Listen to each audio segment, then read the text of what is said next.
नमस्कार, नियमित कार्यक्रम 6 प्रश्नमा यहाँलाई स्वागत छ। म राजीव खत्री। देशको अवरुद्ध रोग भनेको भ्रष्टाचार दिन प्रतिदिन बढ्दो छ। गर्छु कसैले नभन्ने तर गर्न कसैले बाँकी नराख्ने कर्म भएको छ भ्रष्टाचार। यसलाई अविलम्ब नियन्त्रण गर्नुपर्छ, यसले देश बर्बाद पार्यो भन्ने कुराहरू पनि प्राय सबैको मुखबाट सुनिन्छ। त्यसो भए भ्रष्टाचार गर्ने बाध्यता कसरी पर्छ? यो के कुराले गर्दा मानिसहरू प्रोत्साहित हुन्छन् र के उपाय गरिदा नागरिकले अनुभूति हुने गरी भ्रष्टाचार नियन्त्रण होला त? आजको अहम प्रश्न बनेको छ। भ्रष्टाचार विरोधी अभियान्तामा भरत जङ्गमको नाम अगाडि आउँछ र विशेष गरी उहाँले अहिले पछिल्लो समय हेर्नु भने भ्रष्टाचार विरोधी शास्त्र, अझ यसलाई भनौँ एन्टी करप्टोलोजी लाई औपचारिक रूपमा अध्ययन अध्यापन सुरु हुनुपर्छ भनेर प्रयास थाल्नुभयो र पहिलो पटक त्रिभुवन विश्वविद्यालयले स्नाकोत्तर तहको पाठ्यक्रममा समावेश गराई पढाउने भएको छ र यस कार्यबाट भरत जङ्गमको 4 दशक लामो अभियान र मेहनतले सार्थकता पाएको छ। आज हामी यसै विषयमा रहेर भ्रष्टाचारका सन्दर्भमा नेपालको पछिल्लो अवस्थाका बारेमा पनि कुराकानी गर्छौँ। हामीसँग हुनुहुन्छ भ्रष्टाचार विरोधी अभियन्ता, उहाँ पत्रकार पनि हुनुहुन्छ, कानुनविद पनि हुनुहुन्छ। यी सम्पूर्ण पेसाहरू उहाँले विशेष गरी भ्रष्टाचारकै विरुद्धमा प्रयोग गर्नुभयो। उहाँसँग हामी कुराकानी गर्छौँ। भरत जङ्गमजी, यहाँलाई स्वागत छ। हस्, नमस्कार, धन्यवाद छ। आराम हुनुहुन्छ? अब राम्रै छु भन्नु पर्यो। अब सबैले देख्नु भएको छ, म बोलिराखेको छु, तपाईँहरूले सुनिराख्नु भएको छ। म स्वस्थ छु अहिले, राम्रो छ। अब यो भ्रष्ट विरोधी शास्त्र अर्थात् एन्टी करप्टोलोजी भन्ने विषय भरत जङ्गमबाटै प्रतिपादित भएको हो या अन्य देशमा पनि पढाइ हुन्छ? सुरुवात यहीँबाट गरौँ न। यो वास्तवमा पहिलो नै हो विश्वमा। विश्वका धेरै व्यक्तिहरू अथवा विचारकहरूले यसलाई पढाउनुपर्छ भनेर लाग्दै पनि यसको खासै गरिकन सिद्धान्त तयार गर्न नसकेको अवस्थामा भ्रष्टाचार विरुद्धका बारेमा इन्स्टिट्युसनहरू, सानसाना इन्स्टिट्युसनहरू पनि छन्, ट्रेनिङहरू पनि हुन्छ। वर्ल्ड ब्याङ्कले त साँच्ची भनौँ भने भ्रष्टाचार विरुद्धमा ट्रेनिङहरू पनि सुरु गरेको छ, तर यसको खास पाठ्यपुस्तक चाहिँ नि छैन र यसको सिद्धान्त पनि थिएन, जसको कारणले गर्दा यसलाई साइन्सको रूपमा डेभलप भएको पनि थिएन र यो विषय समाजशास्त्रको एउटा विषय हुनसक्छ भन्ने कुरा कसैले पनि सोच्न पनि सकेन। अब यिनीहरूले पहिले के गर्यो, युएनहरूले पनि, युनाइटेड नेसनले पनि बेला बेलामा कन्भेन्सनहरू गराउने, भ्रष्टाचार विरुद्धका कुराहरू ल्याउने, कसरी भ्रष्टाचार नियन्त्रण गर्न सक्छ विश्वमा भनेर चाहिँ गर्नखरि जस्तो कहिले पेरुमा गरे यिनीहरूले, कहिले थाइल्यान्डमा गरे, कहिले कता गरे। यो युएनले पनि यसरी कन्भेन्सन नगरेको होइन। युएनको कन्भेन्सनमा के हुन्थ्यो भने एउटा पास के हुन्थ्यो, गुड गभर्नेन्स चाहिँदो रहेछ भ्रष्टाचार नियन्त्रण गर्न। त्यसमा गभर्नेन्सलाई विचार गर्नुपर्छ भनेर यता गभर्नेन्सपट्टि हेर्ने, गुड गभर्नेन्समा। फेरि अर्को चाहिँ सेमिनारमा पुग्दा चाहिँ नि होइन, यो त के अरे राइट टु इन्फर्मेसन चाहिँ नि भ्रष्टाचारको चाहिँ नि खास हो।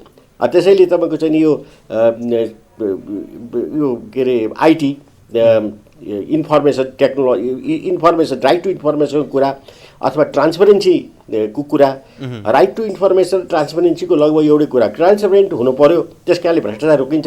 यस्ता किसिमका रिजोल्युसन पास गर्ने अनि देशमा चाहिँ नपुग्ने अवस्था देखियो र अब विद्वान त नभएका होइनन्, विश्वभरि नै यसका विद्वानहरू छन्, तर अब भगवानको कृपा भनौँ अथवा मलाई एउटा देशको चाहिँ भ्रष्टाचारको दलदलले गर्दा धेरै कुरा मैले यहाँ सिक्ने मौका पाएँ, बुझ्ने मौका पाएँ। अब मेरो 4 दशकभन्दा लामो समय यसैमा गुज्रियो र यहाँका अनेक किसिमका सानोतिनो घुसको लेनदेन, अनि त्यसपछि भ्रष्टाचारका कुराहरू, अनि मन्त्री भइसकेपछि आफ्ना मान्छेहरूलाई चाहिँ भर्ना गरेर पैसा कमाउने र घर बनाउने कार्यहरू आफ्नो आँखाले प्रत्यक्ष हेर्दै हुँदा कतिसम्म भयो भने कानुन बनाएर भ्रष्टाचार गर्ने कार्य पनि भयो, जसको कारणले गर्दा धेरै कुरा मैले यहीँ देखेँ।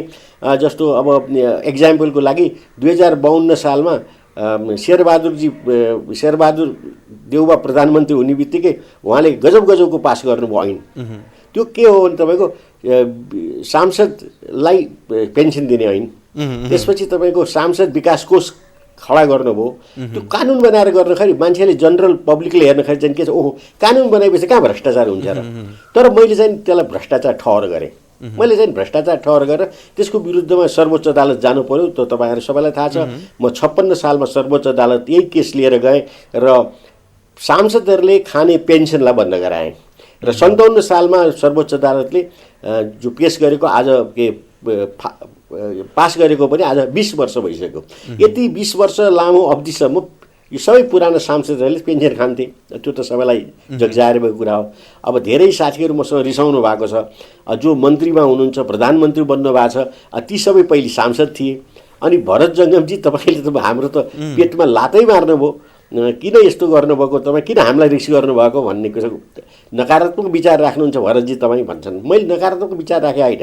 मैले राष्ट्रहितको लागि अथवा समाजको हितको लागि न्याय गरिदिएको त्यो न्याय भनेको के हो भने कानुन बनाएर भ्रष्टाचार गर्न पाइन्न संस्थागत भ्रष्टाचार मौला आयो त्यस कारणले यसलाई चाहिँ बन्द गर्नुपर्छ भने मैले गरेको भरतजी अब यो भ्रष्टाचार अध्ययन गर्नका लागि नेपाल आफैमा एउटा खुल्ला विश्वविद्यालय जत्तिकै छ र अब औपचारिक अध्ययन पनि सुरुवात हुने भएपछि त धेरै कुरा नेपालमा सहजै होला अब बनी बनाऊ प्रयोगशाला राम्रै होला विज्ञान भनेको हामी भन्छौँ कुनै पनि विषयको क्रमबद्ध अध्ययन जसमा कारण परिणाम हुन्छ भन्छौँ अब यसका लागि एउटा प्रयोगशाला नेपाल आफैमा छ उपयुक्त अर्को पाठ्यक्रमदेखि लिएर अन्य कुराहरूको कसरी हुन्छ अगाडि बढ्छ के छ प्रोसेस कहाँ पुगेको हो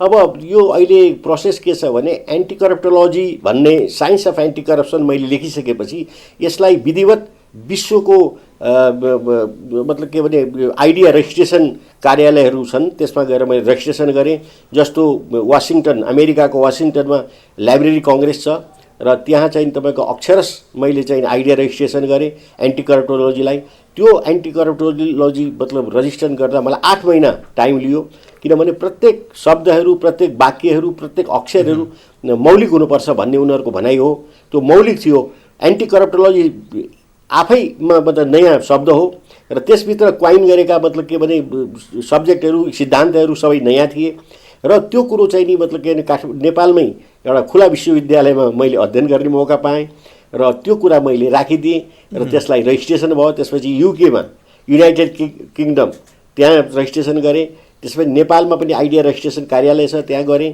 अब एक किसिमको मतलब भनौँ न यो रेजिस्ट्रेसन गर्ने कार्य सकिसकेपछि अनि युनिभर्सिटीहरूमा मैले लेखापढी गरेँ वर्ल्डको अहिले तपाईँको मैले करिब करिब 25-30 वटा युनिभर्सिटीमा प्रत्यक्ष हाम्रो कुराकानी भइरहेको छ त्यसमा काशी विश्वविद्यालय भारतको विश्वविद्यालय हो हिन्दू विश्वविद्यालय त्यसमा पनि मैले एउटा सेमिनार गर्न भ्याएँ र त्यसै गरिकन 2016 भन्नाले 72 सालतिर होला त्यहाँ नेपालको त्रिभुवन युनिभर्सिटीमा पनि मतलब यो इन्टरेक्सन प्रोग्राम गरेँ यो एन्टी करप्टोलोजीलाई मैले इन्ट्रोड्युस गर्ने चाहिँ प्रोग्राम बनाएँ जसमा तत्कालीन भिसी तीर्थ खनियाजीले साथ दिनुभएको थियो र करिब 70-80 जना त्यहाँका विद्वानहरू डिपार्टमेन्टल हेडहरू डिन साहबहरू सहायक डिन साहबहरू र अन्य चाहिँ मतलब के भने प्रोफेसरहरू पनि 70 जना जम्मा भएर मैले 1.5 घण्टाको एन्टी करप्टोलोजीको चिनारी प्रोग्राम गरेँ हो त्यहीबाट चाहिँ वास्तवमा त्रिभुवन युनिभर्सिटीले चिन्ने मौका पायो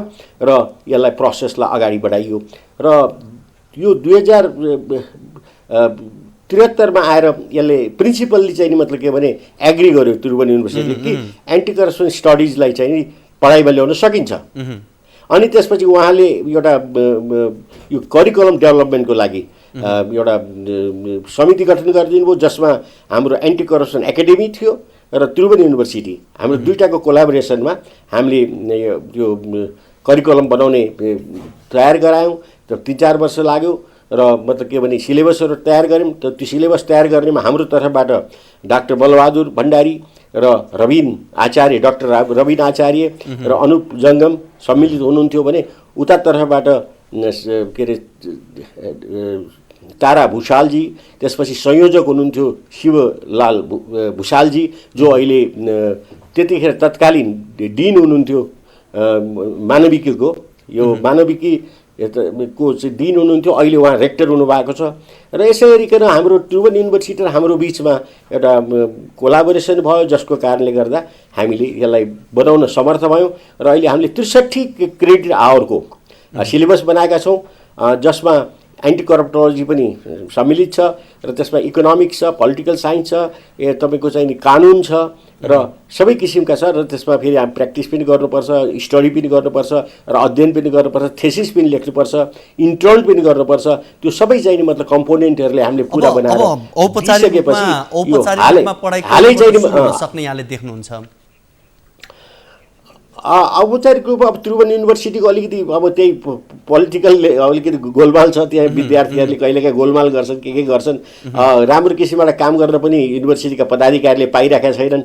अब कसैले रोक्दैन। अब उहाँले डिपार्टमेन्ट खोल्दै हुन्छ, डिपार्टमेन्ट खोलेर एन्टी करप्सन स्टडिजलाई चाहिँ नि अब एडभर्टाइज गरेर दिए हुन्छ। होइन उहाँले गर्न सक्नुहुन्न भने उहाँहरूले पास गरिसकेका हुनाले बाहिर अरू कलेजहरूलाई पनि एफिलिएसन दिएर पढाउन सक्नुहुन्छ। अब हात खुला भएको छ उहाँहरूको। अब के गर्दा राम्रो हुन्छ? उहाँले आफैले गराउनुभयो भने विश्वको पहिलो विश्वविद्यालय चाहिँ नि त्रिभुवन युनिभर्सिटी ठहर हुन्छ होइन। अब उहाँहरूले गराउनु भएन भने पनि त्रिभुवन विश्वविद्यालय अन्तर्गत चाहिँ मतलब के भने स्टडी हुँदो रहेछ भन्ने कुराको रेकर्ड अथवा इतिहास त कायम गरिहाल्दा भयो। त्यस कारणले यो त्रिभुवन युनिभर्सिटी नै यो कार्यको लागि धन्यवादको पात्र छ, जसले यो प्राज्ञिक इतिहासमा आफ्नो नाउँलाई अमर गराउने भएको छ। र अब त्यसमा म पछाडि लागेको 40औं वर्ष 50औं वर्ष मैले लागेको। अब तपाईँले अघि नै मेरो परिचय क्रममा बताइदिनु भयो, म वास्तवमा पत्रकारबाट सुरु गरेको मान्छे, म साहित्यकार बने, कानुनविद बने, अनेक किसिमका मतलब के भने बाटोमा सडकमा तपाईँ कर्नर मिटिङ गरेर हिँडेँ, म देश दौडामा हिँडेँ अथवा देशको प्रत्येक जिल्लामा चाहिँ करप्सनलाई स्टडी गर्न हिँडेँ र सबै किसिमका कुराहरू मैले यहीँ बुझेँ। तपाईँले अघि नै पनि भन्नु, नेपाल एउटा भ्रष्टाचारले भरिएको एउटा ठाउँमा मेरो लागि खुला विश्वविद्यालय हो, जहाँ मैले अध्ययन गर्ने मौका पाएँ, जहाँ सिक्ने मौका पाएँ र त्यो कुरो मैले विश्व प्राज्ञिक समाजलाई चाहिँ दिने अवसर पाएँ। यो विषय छँदैछ, यहाँले अब अध्ययन अध्यापनका लागि यो विषय प्रतिपादन यहाँकै भनाइले पनि र संसारमा अहिलेसम्म काहीँ नभएको कारणले गर्दा नेपालबाटै यसको सुरुवात पनि भयो। यहाँले विक्रमसम्म 2051 सालमा भूतपूर्व संसदहरूले पेन्सन खान नपाउने गरी ऐन बनाएर पेन्सन खाने कार्यलाई करिब 57-58तिर आएर यहाँले बन्द गराउन सक्नुभयो। यहाँले सुरुमै पनि भनिसक्नुभयो, कानुनी लडाइँ लड्नुभयो, अन्ततः यो बन्द पनि भयो। यहाँले धेरै ठाउँमा भन्दै आउनु पनि भएको छ यो नै नेपालको पहिलो संस्थागत भ्रष्टाचारको सुरुवात हो भनेर। त्यसपछिको अवस्था अहिलेसम्म आउँदा यहाँले के देख्नुहुन्छ? अब त्यसपछिको अवस्था त झन् भयावह छ। तपाईँको 64 सालदेखि त जब गणतन्त्र भन्ने घोषित भयो त्यसपछि त लुटतन्त्र भएको छ। यो अहिले प्रजातन्त्र पनि होइन, लोकतन्त्र पनि होइन, गणतन्त्र पनि होइन, अहिले त खुला लुटतन्त्र छ। हिजोको अवस्था भन्न अत्यन्त भयावह छ। अहिले देखिहाल्नु भएको छ तपाईँले, अहिले झगडा चलिरहेको छ। 2 वर्षको लागि बनेको प्राइम मिनिस्टरको चाहिँ नि प्रश्न चिन्ह उठिरहेको छ। अब कसले गर्ने? 2/3 बहुमत प्राप्त भएको चाहिँ नि मतलब सरकार ढल्ने अवस्थामा छ। यो किन छ भने भ्रष्टाचारको कारणले गर्दा छ। प्रश्न छ यसमा, हेर्नुहोस्। अब भ्रष्टाचारको कारण अब कति नाउँ लिएर साध्य नै छैन। यति भ्रष्टाचार, यति लुट भएको छ कि हाम्रा मतलब के भने दलीय नेताहरू, हाम्रा नेता त भन्न मिल्दैन, दलका नेताहरूले के सोचे भने हामीले जसरी पनि चुनाव जित्नुपर्छ। चुनाव यस्तो किसिमको छ, अत्यन्त खर्चिलो छ। त्यो खर्च कहाँबाट ल्याउने? सरकारले चाहिँ मतलब के भने कुनै के अरे दलहरूलाई पैसा दिँदैन, त आफैले एरेन्ज गर्नु परेन। कहिलेकाहीँ त भारतबाट यिनीहरूले डोनेसन ल्याउँछन्, आफ्नो किसिमको अनुकूल भारतलाई चाहिने किसिमको चाहिने प्रधानमन्त्री मन्त्री बनाउनु पर्यो भने उसले दिन्छ। कहिले क्रिस्चियनहरूले दिन्छन्, क्रिस्चियनहरूको चाहिँ मतलब के भने हिन्दू धर्मलाई समाप्त गर्नु पर्यो भने क्रिस्चियनहरूले दिन्छन्। त्यसै गरिकन युएई भनौँ अथवा अमेरिका भनौँ, सबैले प्ले गर्ने ठाउँ चाहिँ भएको छ कि हाम्रो नेपालमा सबैले खेल भएको छ। र अहिले हाम्रा नेताहरू त्यो खेलाडीका गोटी बनेका छन्। जस्तो चाहे नामै लिनुपर्दा प्रचण्डजी गोटी हो होइन। हिजो चाहिँ तपाईँको 17,000 मान्छे चाहिँ उहाँले चाहिँ नि समाप्त गरेर चाहिँ मतलब के भने अहिले बडो ठुलो चाहिँ नेता बन्न खोज्नु भएको छ। कसले उहाँलाई मान्छ नेता? र उहाँलाई चाहिँ भारतले स्थापित गर्यो र फेरि भारतसँग उहाँले चाहिँ न्यु खोजिराख्नु भएको छ। फेरि भारतसँग हात मिलाउँदै हुनुहुन्छ, फेरि कहिले चाइना जानुहुन्छ। यस्तो किसिमको गोटी बनिराख्नु भएको छ हाम्रा नेताहरू, जसको कारणले गर्दा यो सबै भ्रष्टाचारको कारणले गर्दा हो।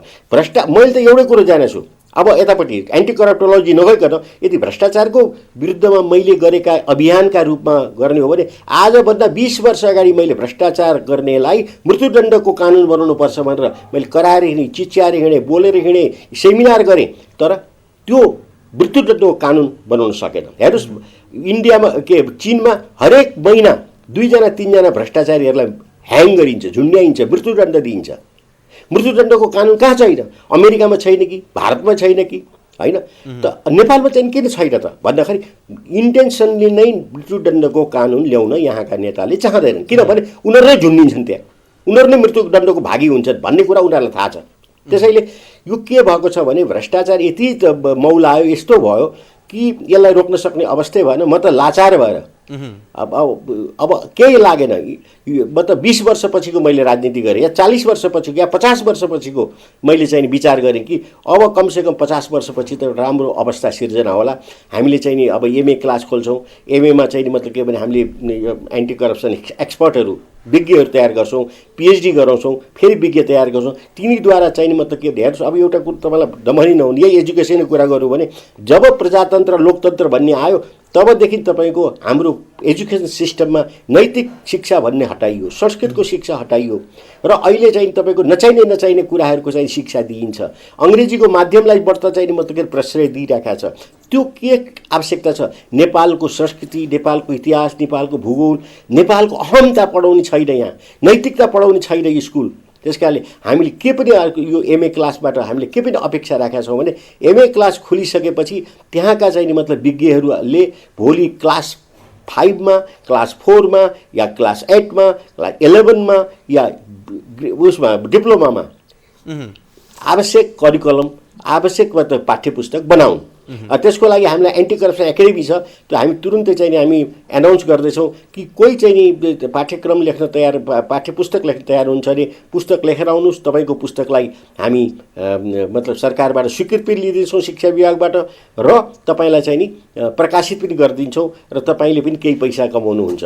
त्यस कारणले हामी बोल्दैछौँ, किनभने एउटाले गर्ने काम होइन नि। यहाँले अब लामो समयदेखि भ्रष्टाचार विरुद्धको अभियानमा यहाँ लाग्नुभयो र नेपालमा हेर्ने भने भ्रष्टाचार गर्नु हुँदैन भन्ने तर गर्न कसैले पनि नछाड्ने जस्तो विषय बनेको छ। के कुराले गर्दाखेरि चाहिँ यी व्यक्तिहरू जब माथिल्लो पदमा पुग्छन् र भ्रष्टाचार सुरुवात गर्छन्, के कुराले यिनीहरूलाई प्रेरित गर्छ? होइन, मैले अघि नै पनि भने, अब तपाईँले यो भन्नुभएको तपाईँको प्रश्नको जवाब त केपी ओली नै हुनुहुन्छ नि।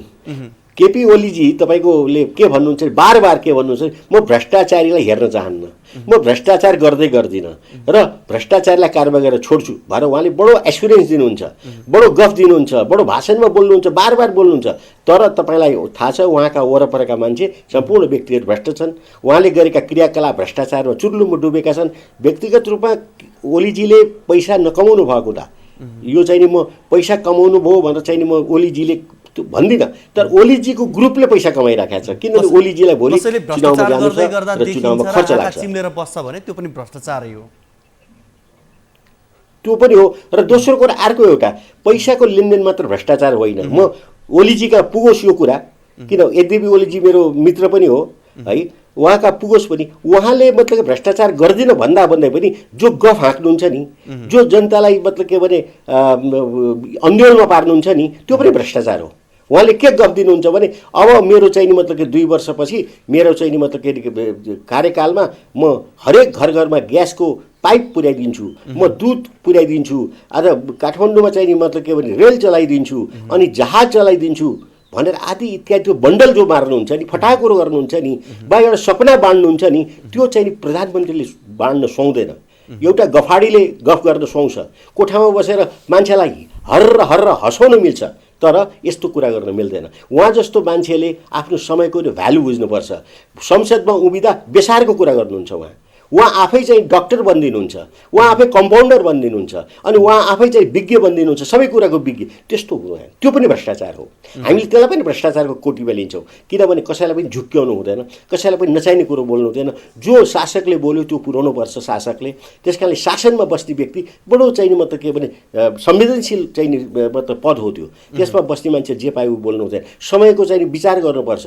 त्यस कारणले अहिले चाहिँ तपाईँको उहाँकै चाहिँ टाइममा ओम्नी चाहिँ नि मतलब ग्रुपले चाहिँ अहिले पैसा कमाइराखेको छ अब अहिले रक्षा मन्त्रालयले चाहिँ तपाईँको चाहिँ मतलब के भने प्रेसर दिएको हुनाले आर्मीले चाहिँ अहिले औषधि ल्याउन छोड्यो त्यो पनि तपाईँलाई थाहा छ होइन तपाईँको चाहिँ मतलब के भने रविन्द्र अधिकारीको केस त्यो तपाईँलाई थाहा छ त्योभन्दा डेन्जर केस त तपाईँको के हो भने यो यति ग्रुपलाई किन यति ग्रुप के मतलब के भने नेकपा एमालेको ज्वाइँ हो कि के हो अथवा उहाँलाई चाहिँ पोस्नुपर्छ भन्ने जरुरी छ कि के हो या छोरीहरू दिनुभएको चाहिँ क्या सारा कुरो यति ग्रुपलाई दिने अहिले हुँदा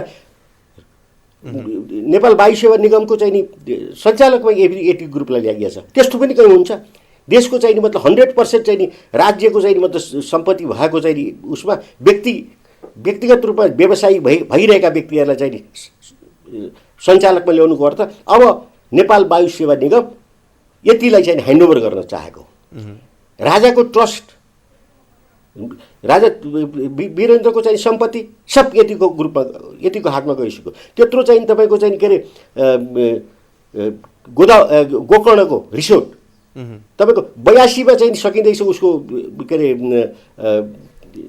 एग्रिमेन्ट 82 सकिन आज 77 मै 76 मै उहाँहरूले चाहिँ मतलब फेरि 25 वर्ष थपिदिनु यो गर्न खोजेको कुरा के उहाँहरूले त्यसकारण एक मान्छेलाई चाहिँ बोलेर समातेर अहिले चाहिँ नि कारबाही गर्नुपर्छ यिनीहरू वास्तवमा राम्रो कानुन नआए पनि अहिलेको कानुनले पनि यदि राम्रो सक्षम चाहिँ मतलब शासक आउँछ भने यी सबैलाई जेल हाल्न सकिन्छ त्यो किसिमको वातावरण भइसकेको छ अहिले कानुन की नियत हो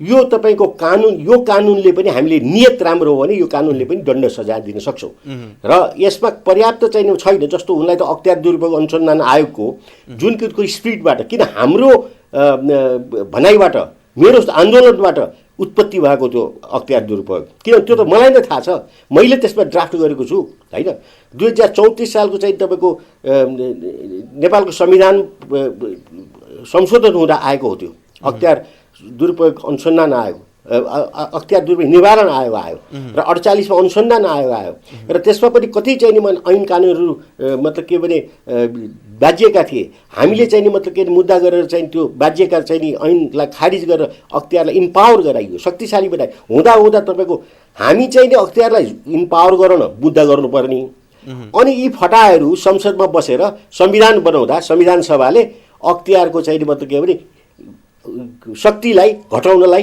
एउटा चाहिँ नि शब्द निकाल्दा एउटै शब्द निकाल्दा अख्तियार तल पुग्यो त्यो के हो भने अख्तियार निवारण उसमा कानुन उसमा संविधानमा के लेखिएको थियो भने कुनै पनि भ्रष्टाचार गर्ने र अनुचित कार्य गर्नेलाई भ्रष्टाचारको मुद्दा लगाउन सकिन्छ भन्ने विषयलाई अनुचित कार्यलाई निकाल्दियो एउटा शब्द अनुचित कार्य भन्ने शब्द निकाल्दा त्यो जुन चाहिँ भ्रष्टाचार विरुद्धमा कारबाही गर्ने अख्तियार छ अत्यन्त पावरलेस भइदियो हेर्नुहोस् त भनेपछि अनुचित कार्य गर्न नै यिनीहरूले चाहिँ यो काम गरिरहेका छन् संविधान बनाएका अब हामी कार्यक्रमको करिब संविधान पनि आइसकेका छौँ त्यसैले मैले यहाँसँग अब यति कुरा हुँदै गर्दा नेपालमा भ्रष्टाचार बढ्दो क्रममा छ अध्ययनले पनि देखाइरहेका छन् अब पछिल्लो समय यहाँले अब यो भ्रष्ट विरोधी शास्त्र अर्थात् एन्टी करप्टोलोजी भन्ने विषय पनि अब नेपालमा पढाइ हुने सम्भावना बढ्दै गएका दृष्टान्त यहाँले बताइरहनु भयो त्यो पृष्ठभूमिमा पनि हामीले कुराकानी गरिसकेका छौँ अब नेपालमा